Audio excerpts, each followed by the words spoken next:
masuk ke dalam. Ini pecaknya perpaduan antara pesantren jadi tempat wisata juga pecaknya di sini. Ada tomat, ada cabai, terong, jagung. Jadi kita ke depan sudah mulai menjadi pesantren yang mandiri. Wisata berkuda ini kan sebagaimana sunnah Rasulullah SAW, itu sebenarnya olahraga yang disunahkan. Itu nanti ada beberapa santri yang memang benar fokus ke berkuda. Nah, untuk itu juga ada dibuka juga untuk umum.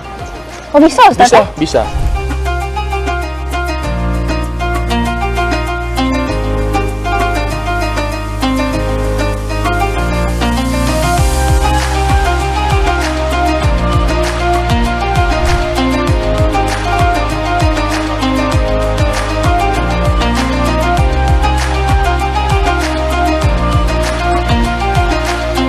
Acara ini didukung oleh